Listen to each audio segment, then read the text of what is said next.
What's up, everybody? It's DJ the Sports Blurred. This is Sports. This is my son Noah. Say what's up, Noah. So, Go Bucks. go Bucks. Let's go. All right, guys. The time has finally come. It is time to put up or shut up. This is the game I've been waiting for a very long time. You have all these Tennessee Volunteer fans here in Columbus, Ohio right now. I just went down to the Horseshoe a couple hours ago, man. The energy in that place is absolutely outstanding. Let me fix my camera real quick. There we go. Energy in Columbus right now is absolutely outstanding. The energy after the Michigan game was completely deflated. I mean, guys were ready to jump off the side of the road. If there was a bridge there, they're ready to jump clean off the bridge. You know, guys were ready to end it all, right? Because what Michigan did to Ohio State. But there's always going to be the sun rising in the morning. The sun's always going to come up, and there's always going to be a shot at redemption. Before I get into my selection, my picks for this game and the rest of the college football playoff opening round games, please hit that like button, man. Please. Comment, subscribe, all of it. My subscriber count has been shooting up. I thank you guys. I'm trying to get to 750 by the end of the year. Hopefully we can do that. Check me out, man. Please. Thank you guys for stopping by, checking in, all of that good stuff. But without further ado, let's go ahead and get into it. So we're going to get into some of the matchups here. The first matchup is actually the game tonight. It's going to be Indiana versus Notre Dame. Now, these guys kick off in about 45 minutes or so. I can't wait to check that game out. You know, you have a Big Ten team in Indiana going to South Bend, Indiana to go play Notre Dame. Notre Dame has been on a hot streak. Now, don't forget, they lost to Northern Illinois this year.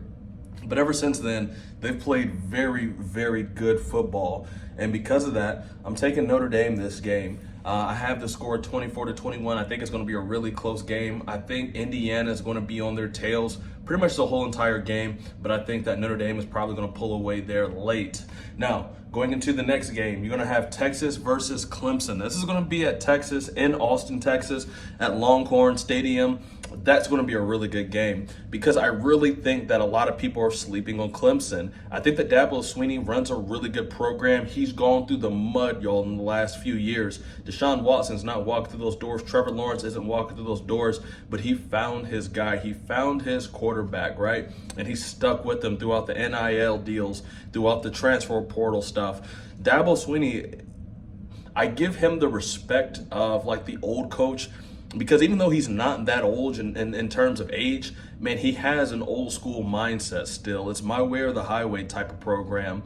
And, you know, given the wild, wild west that college football is now, Dabo has actually came back and got his team playing well. I don't think they're going to beat Texas. I think Texas is going to beat them by 10 points. I have that score 35-24. But I also think that game's going to be pretty competitive throughout probably the first 2.5 to maybe even all the way up to the fourth quarter. I think they're going to play the Longhorns tough.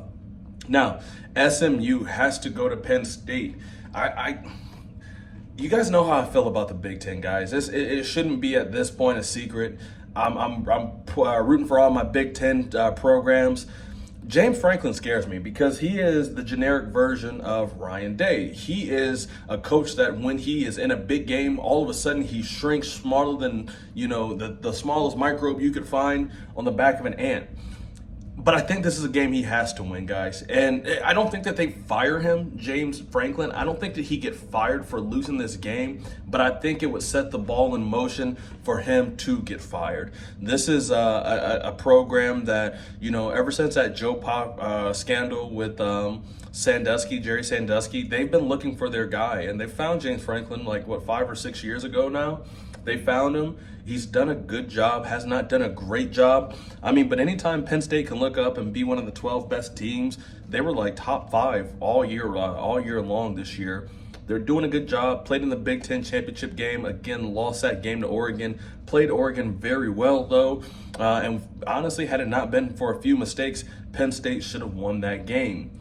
Although it never really seemed like it was in danger of losing from Oregon. But I do think Penn State's going to win this game. They really don't have a choice, guys. They have to win this game. I think Penn State just wants to win this game. I don't think that Penn State has plans of really getting past next round. They just want something They finally want their big win. And I think that James Franklin's going to deliver it too. So I have Penn State winning this game 28-17. It's going to be a 10-point game. I think that's one of the games that, it's going to be probably 10 points, throughout the whole game. SMU's probably going to get it close. They're probably going to get it down to 3 or 7 points. But Penn State's going to get a late touchdown, a late field goal late to win the game. And finally, the last game, right? They put this game as a night game on Saturday because they know you have two absolutely tier 1 fan bases going at it. Now, I just looked on SeatGeeks, and SeatGeeks says that 41% of all tickets for the Ohio State-Tennessee game went to people with addresses in Tennessee. That's going to be huge right there, because what we're going to do is, if they have that many fans that bought that many tickets, guys, that home field advantage is not going to be as prevalent. You really want to have 10 to 15 at most, no more than 25% of your home crowd, going to the opponents.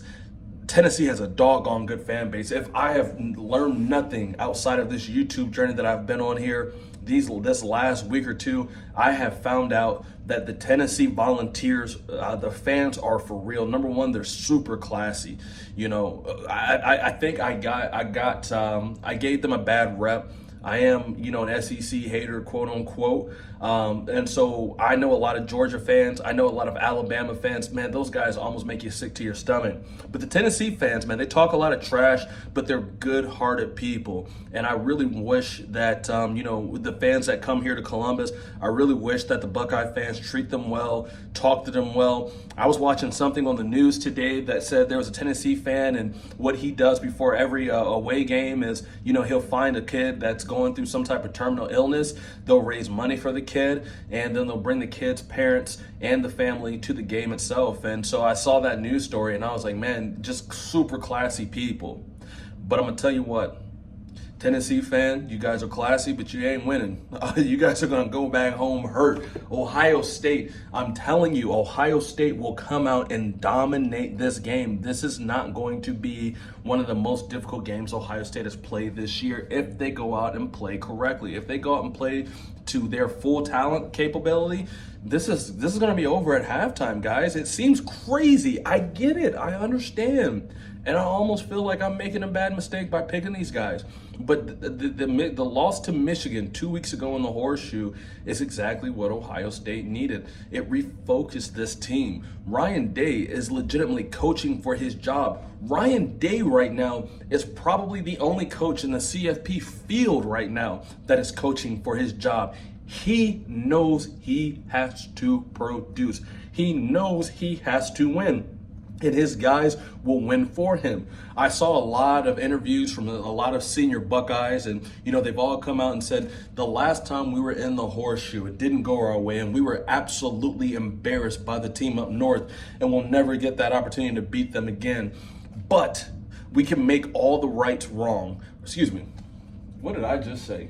We can make all the wrongs right by coming out of here and beating Tennessee. And I don't think they're just going to beat Tennessee. I think they're absolutely going to dismantle these guys. I think that Nico is going to probably throw for about 2 or 3 picks. I think he's going to get sacked 3 or 4 times. I think that coming into an environment, albeit with a lot of Tennessee fans by his side, I don't think there's going to be enough to get the job done. He's too inexperienced right now. And if Tennessee was somehow to win with a quarterback like that, Ryan Day absolutely 1,000% unequivocally has to go.